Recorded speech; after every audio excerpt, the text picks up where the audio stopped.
ಇದರಲ್ಲಿ C we should not blame only Indigo administration. We have to blame the DGCA also.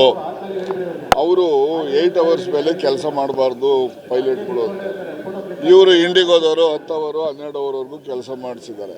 ಅದನ್ನು ಅವರು ಕಂಪ್ಲೀಟಾಗಿ ban ಮಾಡಿ ಈ ಥರ ನೀವು ಸೀರಿಯಸ್ ಆಗಿ ತೊಗೊಂಡ್ಮೇಲೆ ಅವರು ಏನು ಮಾಡಿದ್ರು, ಅವ್ರ ಹತ್ರ 8 ಅವರ್ಸಿಗೆ ರಿಸ್ಟ್ರಿಕ್ಟ್ ಮಾಡಿದಾಗ ಸುಮಾರು ಒಂದು 200 ಜನ ಪೈಲಟ್ಸು ಶಾರ್ಟೇಜ್ ಇದೆ ಅವ್ರಿಗೆ.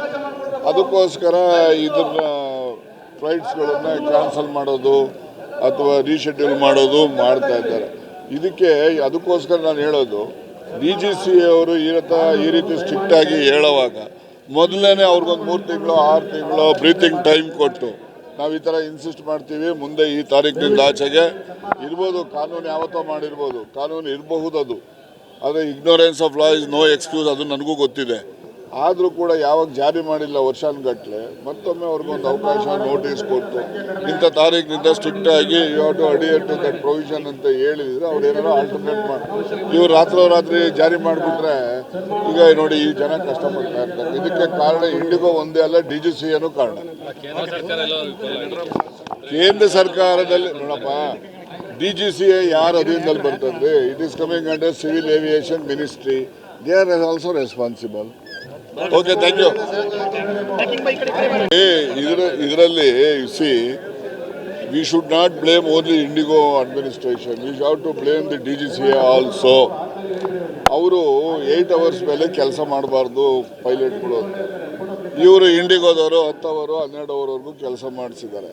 ಅದನ್ನು ಅವರು ಕಂಪ್ಲೀಟಾಗಿ ಬ್ಯಾನ್ ಮಾಡಿ ಈ ಥರ ನೀವು ಸೀರಿಯಸ್ ಆಗಿ ತೊಗೊಂಡ್ಮೇಲೆ ಅವರು ಏನು ಮಾಡಿದ್ರು, ಅವ್ರ ಹತ್ರ 8 ಅವರ್ಸಿಗೆ ರಿಸ್ಟ್ರಿಕ್ಟ್ ಮಾಡಿದಾಗ ಸುಮಾರು ಒಂದು 200 ಜನ ಪೈಲಟ್ಸು ಶಾರ್ಟೇಜ್ ಇದೆ ಅವ್ರಿಗೆ. ಅದಕ್ಕೋಸ್ಕರ ಇದನ್ನ ಫ್ಲೈಟ್ಸ್ಗಳನ್ನು ಕ್ಯಾನ್ಸಲ್ ಮಾಡೋದು ಅಥವಾ ರೀಶೆಡ್ಯೂಲ್ ಮಾಡೋದು ಮಾಡ್ತಾ ಇದ್ದಾರೆ.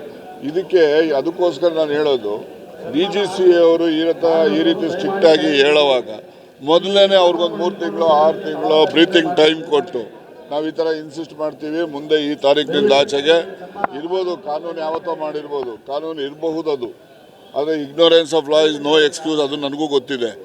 ಆದರೂ ಕೂಡ ಯಾವಾಗ ಜಾರಿ ಮಾಡಿಲ್ಲ ವರ್ಷಾನುಗಟ್ಟಲೆ, ಮತ್ತೊಮ್ಮೆ ಅವ್ರಿಗೊಂದು ಅವಕಾಶ ನೋಟಿಸ್ ಕೊಟ್ಟು ಇಂಥ ತಾರೀಕಿನಿಂದ ಸ್ಟ್ರಿಕ್ಟಾಗಿ you have to adhere to that provision ಅಂತ ಹೇಳಿದರೆ ಅವ್ರು ಏನಾರೋ ಆಲ್ಟರ್ನೇಟ್ ಮಾಡಿ ಇವ್ರು ರಾತ್ರಿ ಜಾರಿ ಮಾಡಿಬಿಟ್ರೆ ಈಗ ನೋಡಿ ಈ ಜನ ಕಷ್ಟಪಡ್ತಾ ಇರ್ತಾರೆ. ಇದಕ್ಕೆ ಕಾರಣ ಇಂಡಿಗೋ ಒಂದೇ ಅಲ್ಲ, DGCAನೂ ಕಾರಣ. ಕೇಂದ್ರ ಸರ್ಕಾರದಲ್ಲಿ ನೋಡಪ್ಪ, DGCA ಯಾರ ಅಧೀನದಲ್ಲಿ ಬರ್ತದೆ? It is coming under civil aviation ministry.